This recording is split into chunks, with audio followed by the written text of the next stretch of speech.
Welcome to the Deep Dive.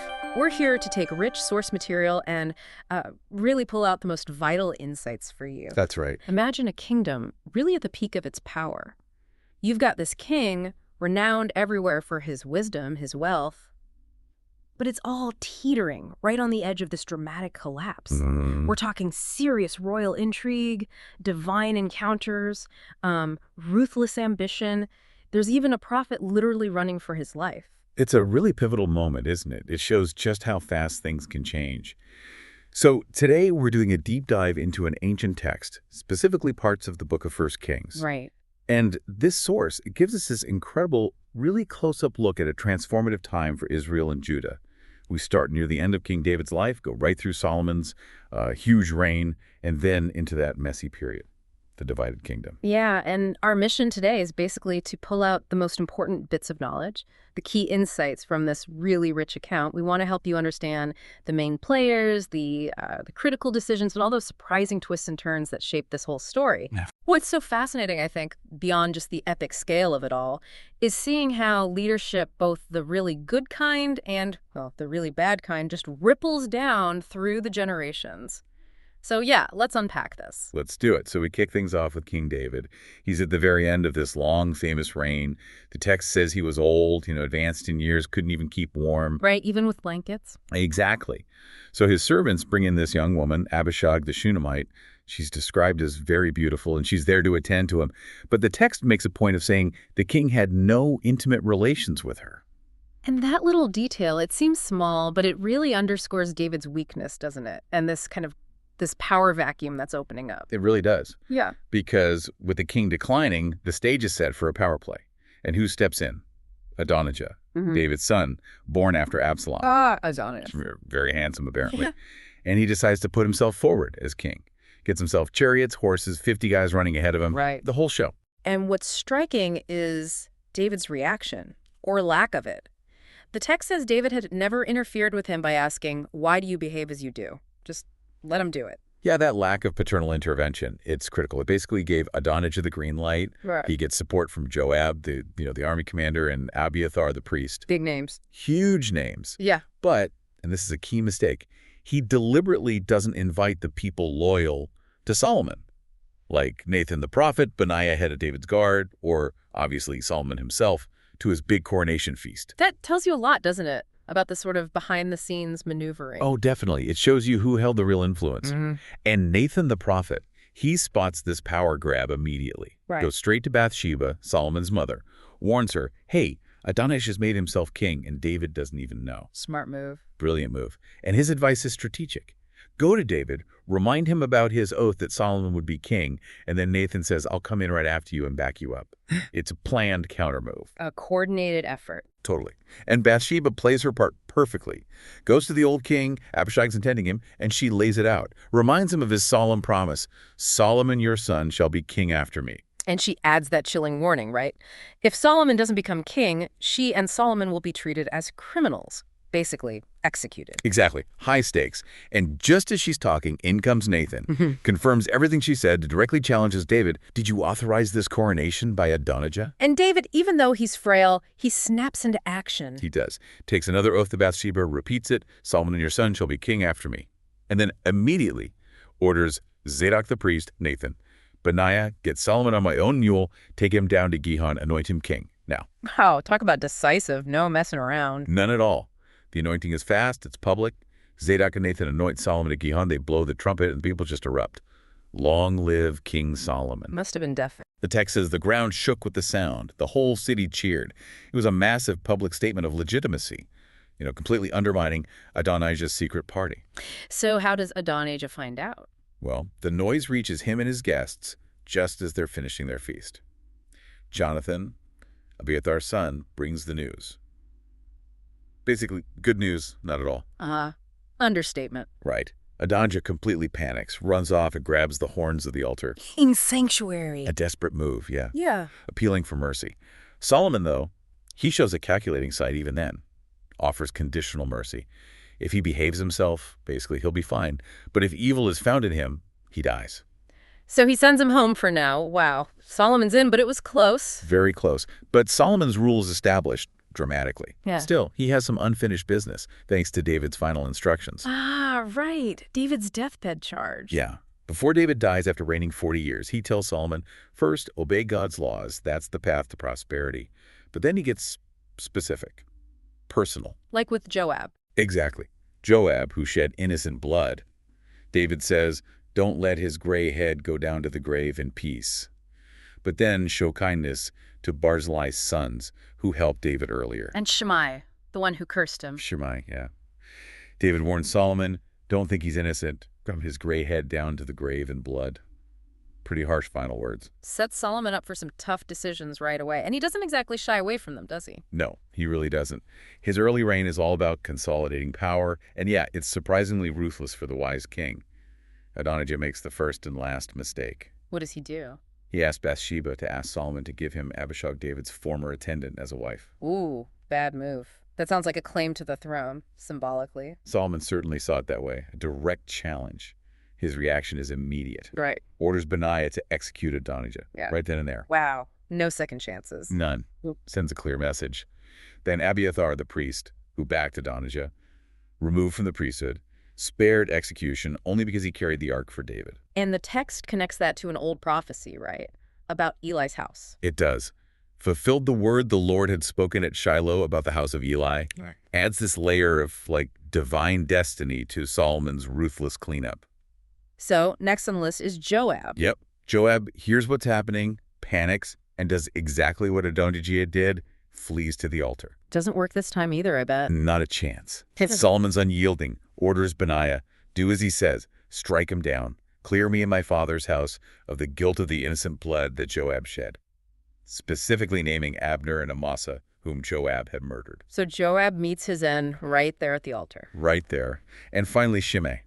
Solomon handles him differently at first. How so? Summons him, tells him, build a house in Jerusalem. Stay here. If you ever cross the Kidron Valley, you die. Your blood will be on your own head. Puts him under house arrest, basically, with a death sentence attached if he leaves town. Pretty much. And for 3 years, Shimei behaves. But then some of his slaves run away, and Shimei goes after them, crossing the Kidron. Exactly. Word gets back to Solomon. Solomon reminds him of the oath. Didn't I make you swear by the Lord? On the day you leave, you will surely die. Shimei had agreed. So Solomon orders his execution. And with that, all the potential rivals and old scores are settled. Pretty much. The text sums it up. The kingdom was now firmly established in Solomon's hands. It's a stark reminder that securing power back then often involved, swift and sometimes violent action. Okay, so with his power base totally secure, Solomon's reign really starts to take off. Yeah. This is where we get into the golden era, right? Exactly. He makes a major alliance, marries Pharaoh's daughter. Yeah. Big geopolitical move.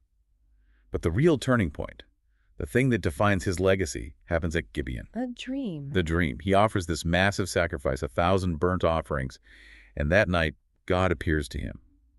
Ask for whatever you want me to give you. An open check from God. What does he ask for? This is the amazing part. He's so humble. Acknowledges he's young, inexperienced, like a little child. Doesn't ask for long life, or riches, or victory over enemies. He asks for wisdom. Yes. Specifically, a discerning heart to govern your people and to distinguish between right and wrong. His focus is entirely on being a just ruler for his people. And God's reaction. God is incredibly pleased, grants him this wise and discerning heart, unparalleled, before or since.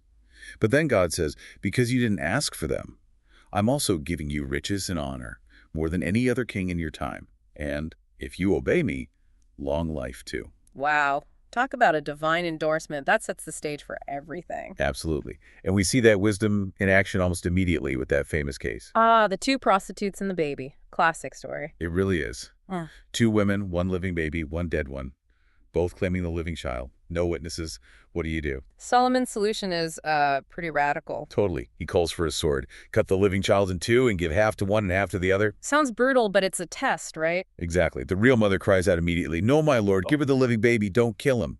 She'd rather give him up than see him harmed. And the other woman Says, fine. Cut him in 2, neither of us gets him. Cold. that settles it. Instantly. Yeah. Solomon says, give the living baby to the first woman. She is his mother. It was brilliant. Showed this incredible understanding of human nature, of maternal love. And the reaction in Israel? They were in awe. They saw he had wisdom from God to administer justice. This wasn't just theoretical wisdom. It was practical, real-world justice. It cemented his reputation. And his kingdom certainly reflected that wisdom and prosperity, didn't it? The administration, the wealth. Oh, absolutely. He set up the sophisticated structure. Chief officials, 12 district governors, each one supplying the royal court for a month, kept things running smoothly. And the prosperity was widespread. Immense. The people were as numerous as the sand on the seashore, the text says. They ate, they drank, and they were happy. It paints this picture of incredible abundance and contentment. His influence spread far beyond Israel's borders too, right? Yeah, his rule extended from the Euphrates River down to Egypt. All these surrounding nations paid him tribute. His daily provisions alone were staggering amounts of flour, cattle, sheep, deer, choice birds, enough to feed a massive royal household and court. In peace. Peace on all sides. That phrase, each man under his own vine and fig tree, becomes synonymous with this era. Security, prosperity, comfort. He also built up military strength, chariots, horses. Thousands of them. Huge cavalry force. But beyond the military and the wealth, it was his wisdom that drew international attention. Greater than Egypt's wisdom, even. That's what the text claims. Yeah. Greater than the wisdom of all the men of the East, and greater than all the wisdom of Egypt. He supposedly spoke thousands of proverbs, wrote over 1,000 songs, knew about plants, animals, birds, reptiles, fish. A real Renaissance man, centuries early. You could say that. People came from all nations just to hear his wisdom. Kings sent delegations. His wisdom wasn't just for governing. It made Israel a center of learning, a global beacon. Okay, so this brings us to the massive building projects, the temple, the palace. These were huge undertakings. Monumental. He starts by reaching out to Hiram, king of Tyre. They had a relationship through David. Solomon needs cedar from Lebanon for the temple. And Hiram agrees. Enthusiastically. He's thrilled David has such a wise son and agrees to supply timber and skilled workers in exchange for food supplies. A major international partnership. But the labor force, that was enormous. Huge. Solomon conscripted 30,000 Israelites for logging in Lebanon, working in shifts, 1 month on, 2 months off. Plus 70,000 carriers and 80,000 stone cutters in the hills. And thousands of foremen overseeing it all. Forced labor, essentially. Yes, Adonijah was in charge of it. It highlights that even this golden age had its costs, building pressure under the surface perhaps. So the temple itself, when did construction start? 4th year of his reign, and significantly 480 years after the exodus from Egypt. It took 7 years to build. And the scale? Impressive. Roughly 90 feet long, 30 feet wide, 45 feet high. But it's the details that are incredible. Like the stonework. Exactly. All the stone blocks were dressed, finished at the quarry. The text emphasizes no hammer, chisel, or any other iron tool was heard at the temple site while it was being built. Wow. Quiet construction. Meticulous planning. And reverence, perhaps. The inside was lined entirely with cedar, floor with pine or cypress, and then overlaid completely with pure gold. Carvings everywhere, gourds, flowers, cherubim. And the most holy place. The inner sanctuary, yeah. A perfect cube, 20 cubits each way, about 30 feet. Overlaid inside with pure gold. This housed the Ark of the Covenant. And the cherubim. 2 massive ones made of olive wood, each 15 feet high. Their wings stretched across the room, touching the walls and each other in the center, all overlaid with gold. The sheer amount of gold must have been breathtaking. It sounds incredibly lavish. But he didn't stop there, did he? His own palace. Took even longer. 13 years for his palace complex. There's the Palace of the Forest of Lebanon, huge structure, cedar pillars, a throne hall, a hall of justice, all paneled in cedar. And one for Pharaoh's daughter? Yep, a separate palace for his Egyptian wife, built in a similar style. The foundations used massive high-quality stones. These were buildings meant to last, meant to project power and permanence. And the bronze work for the temple was also spectacular. Oh, absolutely. Done by this master craftsman, Hiram of Tyre. Interesting background, Tyrian father. Israelite mother from Naphtali, perfectly positioned for the job. What did he make? 2 enormous bronze pillars for the entrance, Jachan and Boaz, over 27 feet high, with intricate capitals on top, decorated with pomegranates. Let us see. The huge bronze basin, yeah. Circular, 15 feet across, 7.5 feet high. Held thousands of gallons of water, and it sat on 12 bronze bowls facing outwards in groups of 3, an engineering marvel. Plus other things. 10 movable bronze stands, ornately decorated, each holding a basin, and then all the interior furnishings, the golden altar, the table for the bread of the presence, 10 golden lampstands, all the smaller gold implements. Yeah. Basins, snuffers, bowls, censers, even the sockets for the main doors were solid gold. The sheer amount of wealth and craftsmanship is just staggering. It really is. It speaks volumes about Solomon's resources and his dedication to making this temple the absolute center of Israelite life and worship. So after 7 years of building the temple comes the dedication. That must have been quite the event. Oh, absolutely massive. Solomon gathers all the leaders, the elders, the heads of tribes, to bring the Ark of the Covenant up from the city of David into the temple's inner sanctuary, the most holy place. And the sacrifices. Uncountable. So many sheep and cattle that they could not be recorded or counted. A huge national offering. And then the moment the priests put the ark in place. As the priests withdrew, the text says, the cloud filled the temple of the Lord. So thick the priests couldn't even perform their service. It was the glory of the Lord filling his house. A visible sign of God's presence. Wow. Undeniable. Solomon then turns, blesses the whole assembly, and offers this incredible prayer of dedication. What does he say? He starts by acknowledging God's faithfulness to his father David. But then there's this amazing moment of humility, even amidst all this splendor. He asks, but will God really dwell on earth? The heavens, even the highest heaven, cannot contain you. How much less this temple I have built. That's profound, recognizing God's transcendence even while dedicating this physical space. Exactly. He then pleads for God to hear the prayers of the people offered towards this temple, whatever their situation. If they sin, if they're defeated, face famine or plague, even foreigners who come to pray.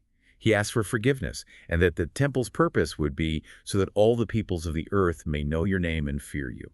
So it wasn't just for Israel, but a beacon for the world. That was the vision. The dedication wrapped up with more massive sacrifices and a 14-day festival, a huge national celebration. And God responds to this. Yes, the Lord appears to Solomon a second time, confirms he has heard the prayer, consecrated the temple, says his eyes and my heart will always be there. But there's a catch, isn't there? A warning. A very serious one.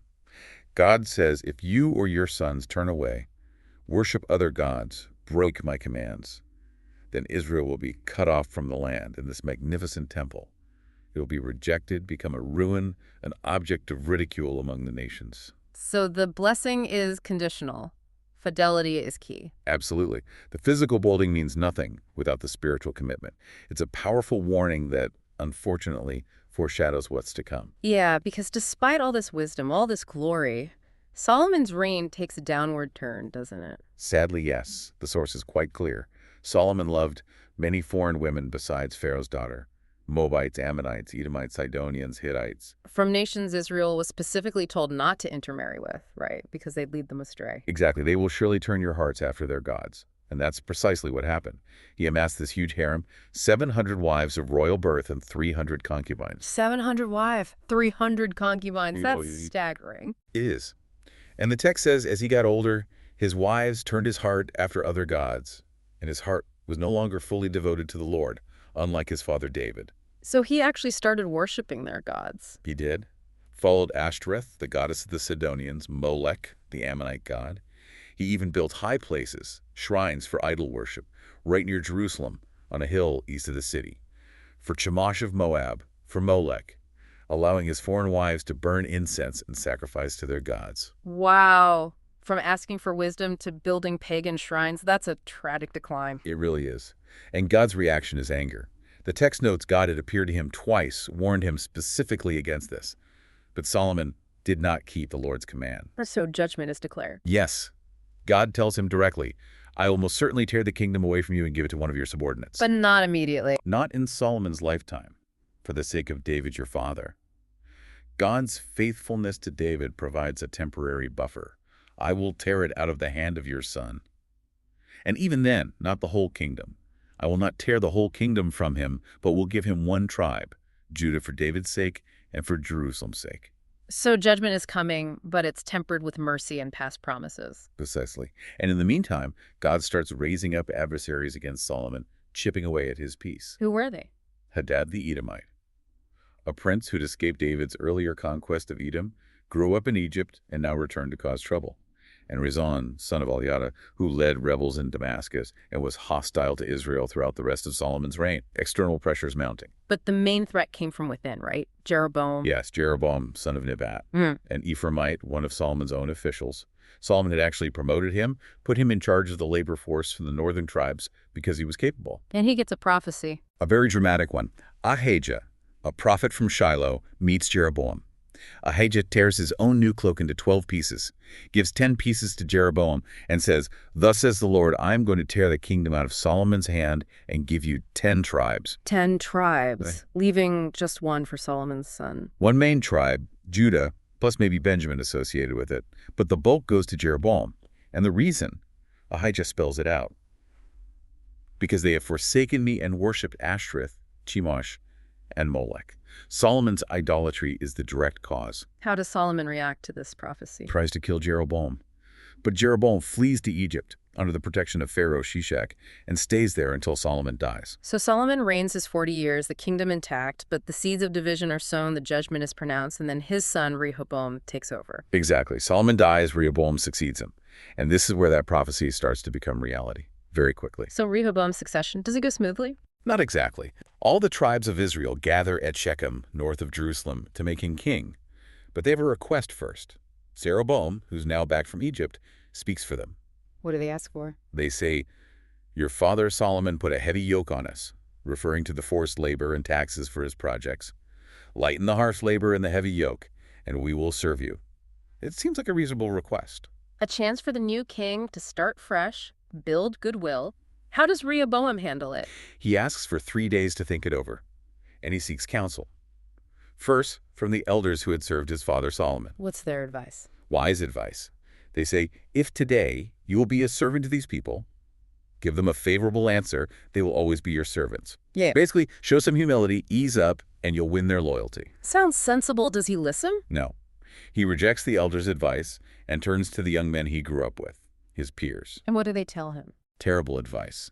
Macho posturing. They tell him to say, "My little finger is thicker than my father's waist. My father laid a heavy yoke on you. I'll make it heavier. My father scourged you with whips. I will scourge you with scorpions." Wow. Talk about disastrous counsel. And he actually says this. Yes, after 3 days, he gives the people his answer, following the young men's harsh script, rejects the elders completely. And the reaction. Immediate and decisive. Yeah. The northern tribes basically say, "What share do we have in David? What part in Jesse's son? To your tents, O Israel. Look after your own house, David." And they just leave. Go home. Just like that, the kingdom splits. Just like that. Only the tribe of Judah remains loyal to Rehoboam, the house of David. The text states bluntly, "So Israel has been in rebellion against the house of David to this day." It was Rehoboam's arrogance, his refusal to listen, that triggered the split foretold by Ahijah. Does Rehoboam try to force them back? He sends Adonijah, the guy who was in charge of Solomon's forced labor. Probably the worst possible person to send. Yeah, sending the slave master isn't going to win hearts and minds. Exactly. The Israelites stone Adonijah to death. Rehoboam himself has to jump in his chariot and flee back to Jerusalem. So, military action then? He musters an army, 180,000 men from Judah and Benjamin, to go fight Israel and bring them back. But then a prophet, Shemaiah, steps in. With a message from God. Yes. God's word is clear. "Do not go up to fight against your brothers, the Israelites. Go home, every one of you, for this is my doing." God himself is orchestrating this division as judgment. And Rehoboam actually listens this time. Remarkably, yes. He and his army obey God's word and turn back. Civil war is averted, for now.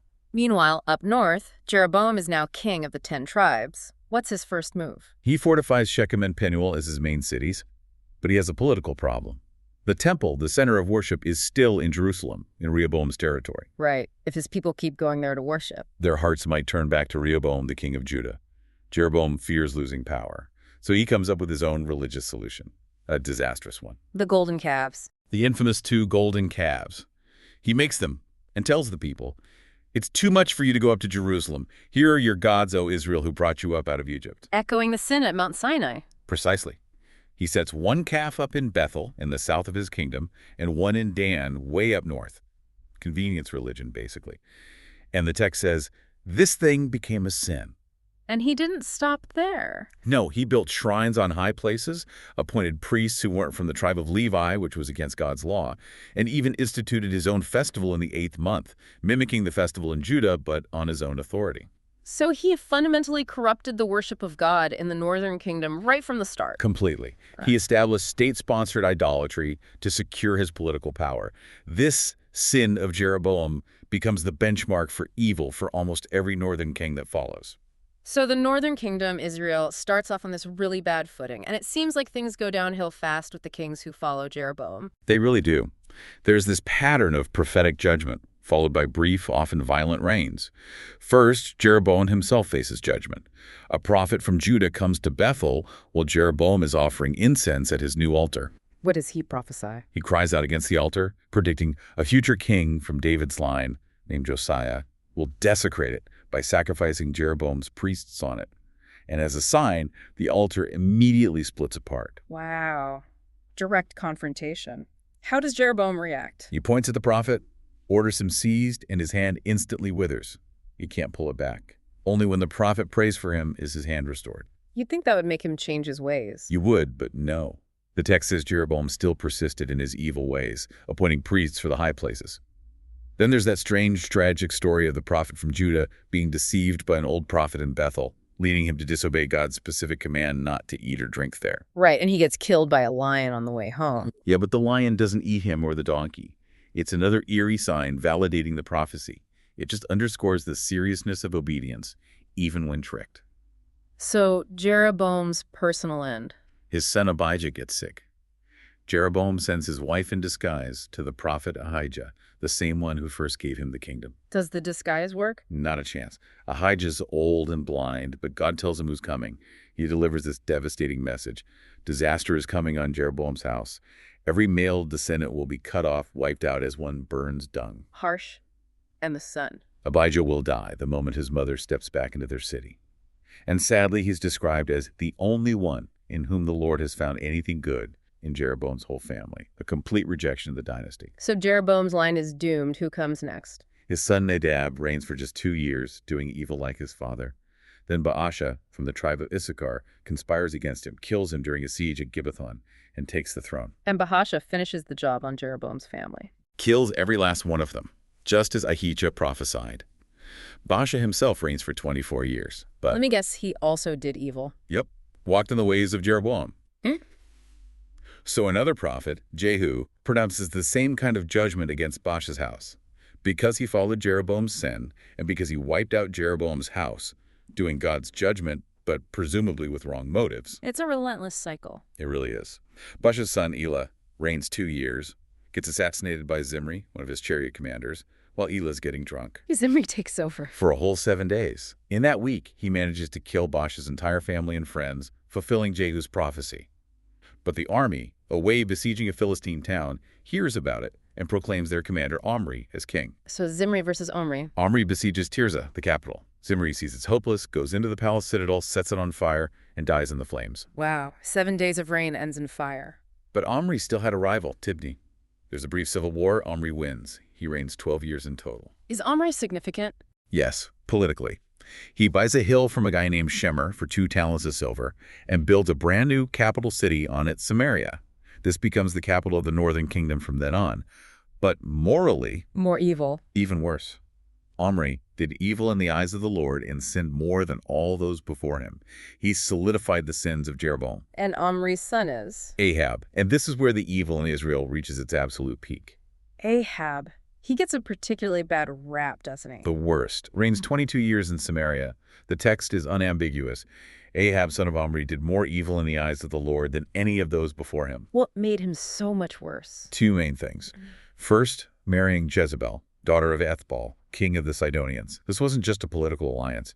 It brought full-blown Baal worship into the heart of Israel as state policy. So he actively promoted Baal worship? Yes. Served Baal, worshipped him, built a temple for Baal in the capital city, Samaria, complete with an altar. He also made an Asherah pole, another pagan symbol. The text says he did more to provoke the Lord than did all the kings of Israel before him. It sounds like a complete abandonment of the covenant. It was. And it's during Ahab's reign that a man named Hiel rebuilds Jericho, which Joshua had cursed centuries before. And Hiel pays the price foretold, loses his oldest son laying the foundation, his youngest setting up the gates. A sign of the times, really. Into this darkness steps Elijah. Yes, Elijah the Tishbite. He appears seemingly out of nowhere and confronts Ahab directly, declares there will be neither dew nor rain in the next few years except at my word. A direct challenge to Baal, the supposed god of rain and fertility. Exactly. And the drought hits. Hard. But God provides for Elijah, First, hiding him by the Kerith ravine where ravens miraculously burn him food. Bread and meat delivered by birds. Twice a day, until the brook dries up. Then God sends him out of Israel, north to Zarephath, near Sidon, Jezebel's home turf, ironically. To the widow. To the widow. She's gathering sticks for one last fire to make one last meal for herself and her son from a handful of flour in a jar and a little oil in a jug. They expect to eat it and die. Desperate situation. Totally. But Elijah tells her, don't be afraid. Go make me a small cake first, then make something for yourself and your son. And he gives her God's promise. The jar of flour will not be used up, and the jug of oil will not run dry until the day the Lord sends rain. And she does it. She trusts him. She does. An incredible act of faith. And the miracle happens. The flour and oil last, sustaining all three of them through the famine. Amazing. But then tragedy strikes again. Yes. The widow's son gets sick and stops breathing. He dies. The widow is distraught, maybe even blames Elijah. Did you come to remind me of my sin and kill my son? How does Elijah respond? He takes the boy up to his room, lays him on his own bed, and cries out to God 3 times, stretching himself out on the boy each time, pleading, Lord, my God, let this boy's life return to him. And God hears him. God hears. The boy's life returns. He lives. Elijah brings him down to his mother. Her response is crucial. Now I know that you are a man of God and that the word of the Lord from your mouth is the truth. This miracle wasn't just about compassion. It was about validating God's true prophet. So after 3 years of drought, Elijah gets the word to go back to Ahab. Yes, in the 3rd year, God says, go present yourself to Ahab and I will send rain. Meanwhile, the famine is severe in Samaria. And we meet Obadiah. Right, Ahab's palace administrator. And get this, Obadiah is a devout believer in the Lord, secretly. He had hidden 100 prophets in caves, 50 per cave, and supplied them with food and water when Jezebel was trying to kill them all. A believer right in the heart of Ahab's corrupt court. Amazing, isn't it? Yeah. Ahab sends Obadiah out looking for pasture for the royal animals. Elijah meets Obadiah. Obadiah is terrified, recognizes Elijah, bows down. Elijah tells him to go tell Ahab, Elijah is here. Obadiah is scared Ahab will kill him if Elijah disappears again. He is, but Elijah assures him he will present himself to Ahab that day. So Obadiah goes, tells Ahab, and Ahab comes to meet Elijah. The big confrontation. What does Ahab say? Is that you troubler of Israel? Blaming the prophet for the disaster caused by his own sin. And Elijah's reply. Doesn't miss a beat. I have not made trouble for Israel, but you and your father's family have. You have abandoned the Lord's commands and have followed the Baals. Puts the blame right back where it belongs. And then he issues the challenge, Mount Carmel. Yes. Tells Ahab, summon everyone, especially the 450 prophets of Baal and the 400 prophets of Asherah who eat at Jezebel's table. Meet me on Mount Carmel. Setting the stage for the ultimate showdown. Absolutely. Elijah addresses the people gathered there. How long will you waver between 2 opinions? If the Lord is God, follow him. But if Baal is God, follow him. The people are silent. So Elijah proposes the test. The fire test, 2 bulls. Prepare them, put them on wood altars, but no fire. The God who answers by fire, he is God. The people agree. What you say is good. So the prophets of Baal go first? All 450 of them. They prepare their bull, then call in the name of Baal from morning till noon. Baal, answer us. Shouting, dancing, limping around the altar, nothing. No response. No response, no one answered. Elijah starts mocking them around noon. Shout louder. Perhaps he's deep in thought, or busy, or traveling. Maybe he's sleeping and must be awakened. Ouch! Brutal sarcasm. And really drive the point home. They get even more frantic, shouting louder, slashing themselves with swords and spears until their blood flowed, as was their custom. They kept raving right up until the time for the evening sacrifice. Still nothing. Silence from Baal. Then it's Elijah's turn. He calls the people closer, repairs the Lord's altar that had been torn down using 12 stones, 1 for each tribe of Israel, digs a trench around it, arranges the wood, cuts the bull in pieces, lays it on the wood, And then the water. gets 4 large jars filled with water, and pours it on the offering and the wood. Does this 3 times, 12 jars in total. The water runs down, fills the trench completely, makes it humanly impossible to light. Setting the stage for God's power. Exactly. Then, at the time of the evening sacrifice, Elijah steps forward and prays. It's simple, direct, powerful.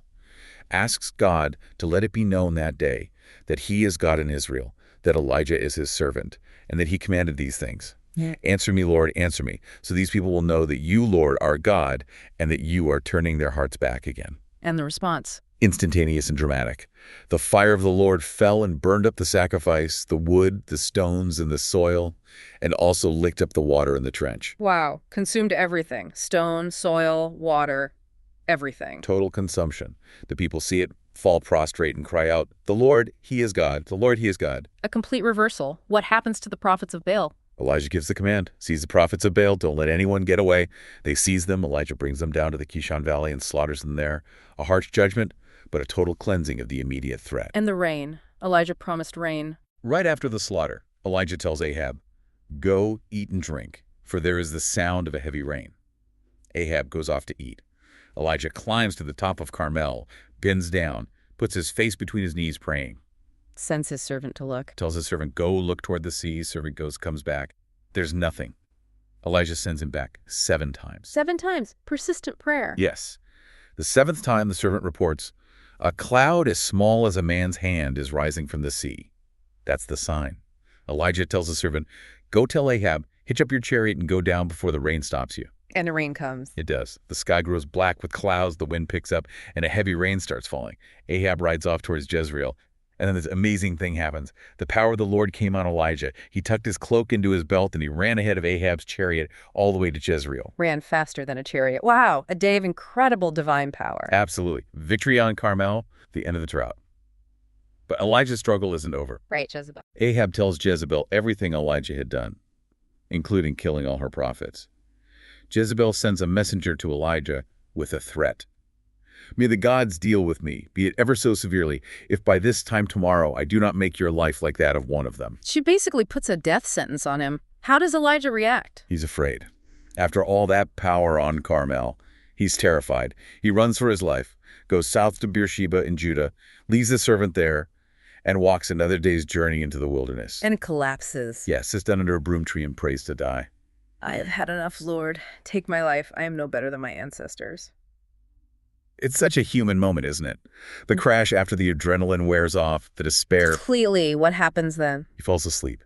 An angel touches him, tells him to get up and eat. He looks around. There's a cake of bread baked over hot coals and a jar of water. He eats, drinks, lies down again. The angel comes back. Comes back a second time, touches him. "Get up and eat, for the journey is too much for you." Strengthened by that food, Elijah travels for 40 days and 40 nights. 40 days. Where does he go? To Horeb, the mountain of God, also known as Mount Sinai, the place where Moses received the law. Highly significant. And God meets him there. He finds a cave, spends the night, and the word of the Lord comes to him. "What are you doing here, Elijah?" Same question God asks later. What's Elijah's answer? He pours out his heart. "I've been very zealous for the Lord God Almighty. The Israelites have rejected your covenant, torn down your altars, put your prophets to death. I'm the only one left, and now they're trying to kill me too." It's a cry of loneliness, frustration, maybe even self-pity. How does God respond? Not with immediate comfort, right? No, God tells him, "Go out and stand on the mountain in the presence of the Lord, for the Lord is about to pass by." Then comes a powerful wind, shattering rocks, but the Lord wasn't in the wind. Then an earthquake, Lord wasn't in the earthquake. Then fire, Lord wasn't in the fire. Wind, earthquake, fire, the dramatic stuff, but God isn't in them. Right, and after the fire came, a gentle whisper. Or sometimes translated, a still small voice. And God was in the whisper. That seems to be the implication. Elijah hears it, pulls his cloak over his face, goes out, stands at the entrance of the cave. And the voice asks again, "What are you doing here, Elijah?" He gives the same answer. Pretty much the same answer, still feeling isolated and persecuted. So what does God do? Does he argue or correct his perspective directly? No, God gives him a new mission. Tells him to go back, anoint Hazael king over Aram, Syria, Jehu king over Israel, and Elisha son of Shaphat to succeed him as prophet. These 3 will be instruments of God's judgment. So you're not done yet, Elijah. There's more work to do. Exactly. And God adds a crucial piece of reassurance.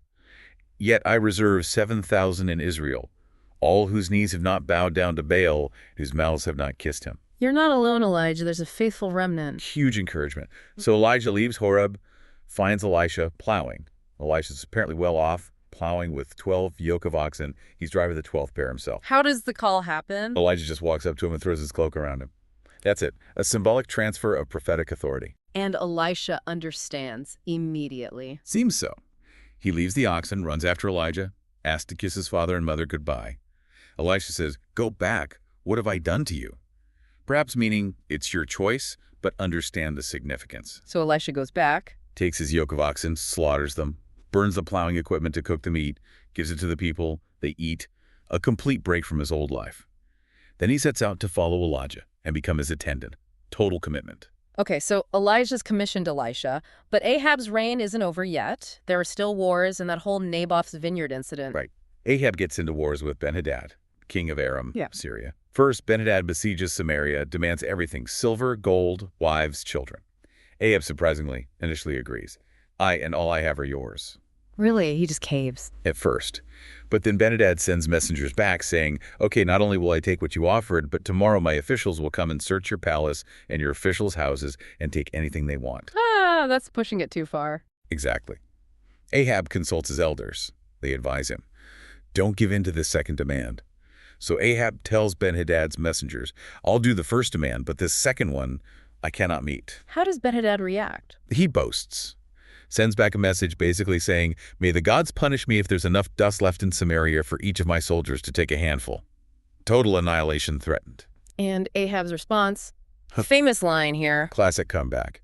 Tell him, one who puts on his armor should not boast like one who takes it off. Don't count your chickens before they hatch, essentially. So it's war, but Ahab is massively outnumbered. Hugely. But then a prophet shows up, tells Ahab, God will deliver the vast Aramean army into his hand that day, specifically using the young officers of the district commanders, just 232 of them leading the attack. And it works. Amazingly, yes. They attack at noon while Ben-Hadad and his allied kings are getting drunk in their tents. The Arameans panic, flee, and Israel wins a great victory. Ben-Hadad escapes on horseback. But the prophet warns Ahab it's not over. Tells him, strengthen your position, because the king of Aram will attack you again next spring. And sure enough, Ben-Hadad's advisors tell him, Israel's gods are gods of the hills. That's why they won. We need to fight them on the plains. They also advise replacing the allied kings with professional commanders. So, round two, on the plains this time. Yes, at Aphek. The Israelites look like two small flocks of goats compared to the Arameans covering the countryside. Utterly mismatched again. Another prophecy. Yes, a man of God comes to Ahab. Because the Arameans think the Lord is a God of the hills and not a God of the valleys, I will deliver this vast army into your hands, and you will know that I am the Lord. And another victory. Massive victory for Israel. 100,000 Aramean foot soldiers killed in one day. The rest flee into the city of Aphek, and a wall collapses on 27,000 of them. Total devastation for Aram. What about Ben-Hadad? He hides in an inner room in the city. His officials have an idea. They've heard the kings of the house of Israel are merciful. So they suggest going to Ahab wearing sackcloth and ropes on their heads, begging for Ben-Hadad's life. And Ahab's reaction. Astonishingly merciful. Yeah. When they tell him Ben-Hadad is still alive, Ahab says, is he still alive? He's my brother. He actually calls his defeated enemy brother. Brings him up into his chariot. Yes. Makes a treaty with him. Ben-Hadad promises to return cities captured earlier and allow Israelite merchants trading posts in Damascus. And Ahab just lets him go, releases him. That seems politically naive, maybe, especially after God handed him these victories. It drew immediate condemnation. A prophet from the sons of the prophets gets himself wounded, disguises himself with a bandage over his eyes, and waits for Ahab. Tells him a story. A parable. Says he's in battle, someone brought him a prisoner and said, guard this man. If he escapes, it's your life or his life, or you pay a talent of silver. But while he was busy, the prisoner disappeared. Ahab says, that is your sentence. You have decided it yourself. the trap is sprung. The prophet rips off the bandage. Ahab recognizes him. The prophet delivers God's verdict. Because you have set free a man I had determined should die. Therefore, it is your life for his life, your people for his people. Letting Ben-Hadad go was direct disobedience. Yes. Ahab goes back to his palace, sullen and angry. He won the battles but failed the test of obedience regarding God's judgment on the enemy king. And this sets the stage for the final, really ugly incident of his reign, Naboth's vineyard. Yes, this story encapsulates the corruption and injustice under Ahab and Jezebel. Ahab wants this vineyard owned by Naboth the Jezreelite because it's right next to his palace in Jezreel. Wants it for a vegetable garden. Offers him a fair deal. Offers him a better vineyard or its value in money. Seems reasonable on the surface, but Naboth refuses. Why? The Lord forbid that I should give you the inheritance of my fathers. For Naboth, it's not just land, it's his ancestral heritage, tied to God's covenant promises. Selling it, especially to the king for a garden, would be wrong. How does Ahab take the refusal? Like a spoiled child. Goes home, lies on his bed, faces the wall, refuses to eat. Sulking. Enter Jezebel. She finds him sulking, asks what's wrong. He tells her Naboth refused to sell. Jezebel's reaction is pure contempt mixed with ruthlessness. Is this how you act as king over Israel? Get up and eat. Cheer up. I'll get you the vineyard. She takes matters into her own hands. Completely. She writes letters in Ahab's name, seals them with his seal, and sends them to the elders and nobles in Naboth's city. What did the letters command? A grotesque setup. Proclaim a fast. Put Naboth in a prominent place, then seat 2 scoundrels opposite him to falsely accuse him. Naboth has cursed both God and the king. Cursing God and the king, that's a capital offense. Blasphemy and treason, punishable by death. Yeah. And the elders and nobles, they do exactly as Jezebel commanded. They find the scoundrels, the false testimonies given. Naboth is dragged outside the city and stoned to death. Just horrific abuse of power and justice. Utterly corrupt. Jezebel then coolly informs Ahab, get up and take possession of the vineyard. Naboth is no longer alive, but dead. And Ahab goes and takes it. But this time, Elijah shows up again. God sends Elijah to confront Ahab right there in Naboth's vineyard. Elijah hits him with it. Have you not murdered a man and seized his property? And the prophecy. Direct and brutal. Thus says the Lord, in the place where dogs licked up Naboth's blood, dogs will lick up your blood, yes, yours. He also declares disaster on Ahab's dynasty, making his house like Jeroboam's and Baasha's wiped out. What about Jezebel? Specific doom for her, too. Dogs will devour Jezebel by the wall of Jezreel. No escape for either of them. How does Ahab react to this prophecy? Surprisingly, he humbles himself, tears his clothes, puts on sackcloth, fasts, even sleeps in sackcloth, goes around meekly, a genuine, if perhaps temporary, repentance. Does this change God's mind? It changes the timing. God speaks to Elijah again.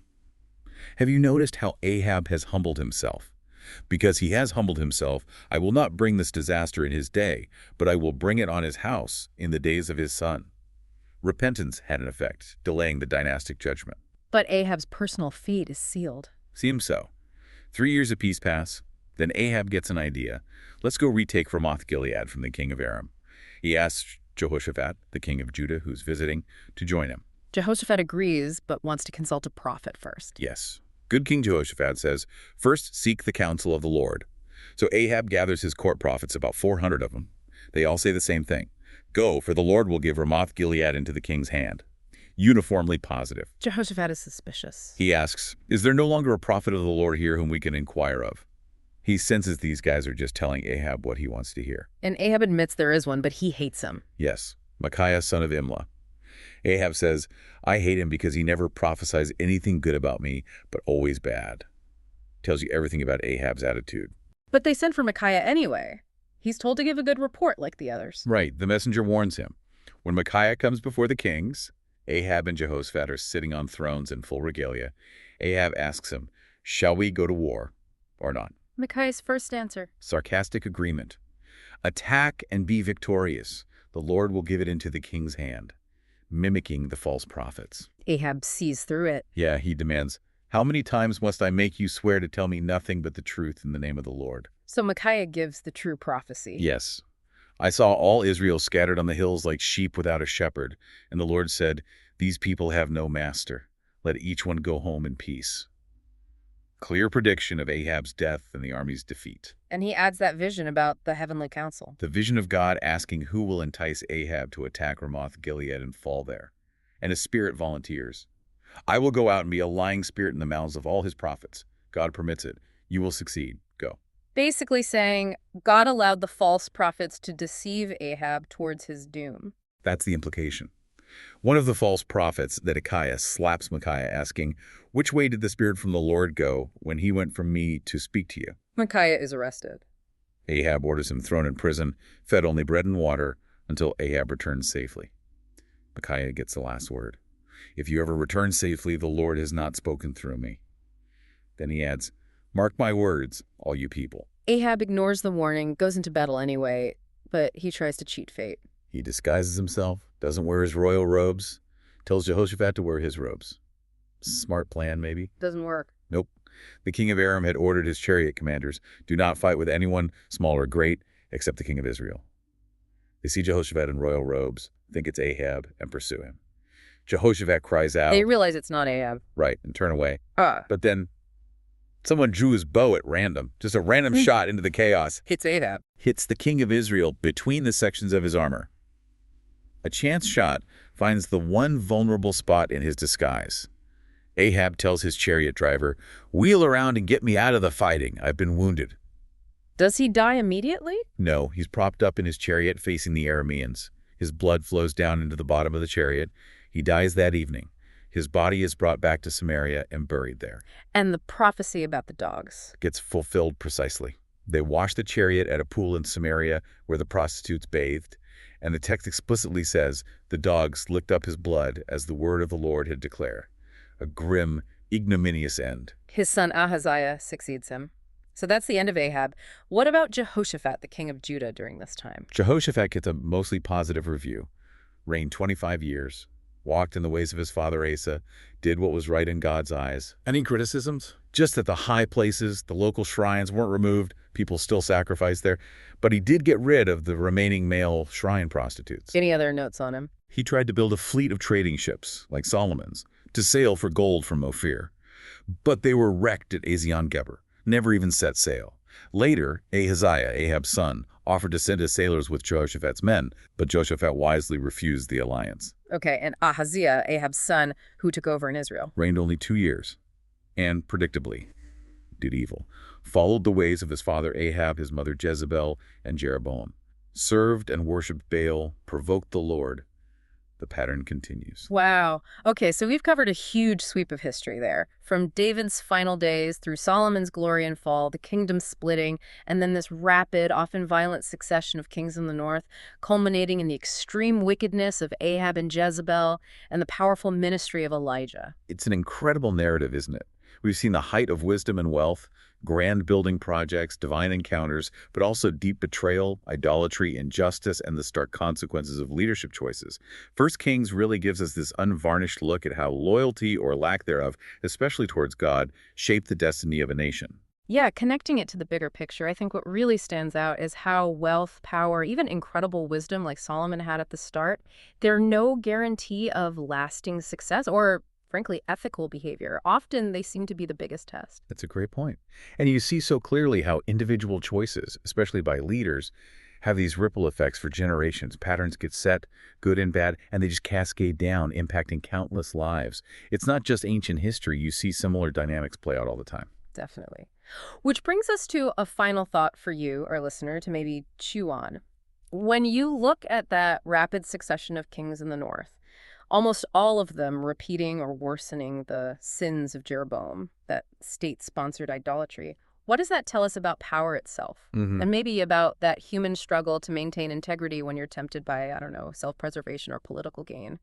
How do leaders today, for that matter, deal with the legacies, the shadows of those who came before them? What lessons can we really draw from this long, complicated story of the kings of Israel and Judah? Until next time, keep exploring, keep questioning, and keep getting well informed. Thanks for joining us for this deep dive.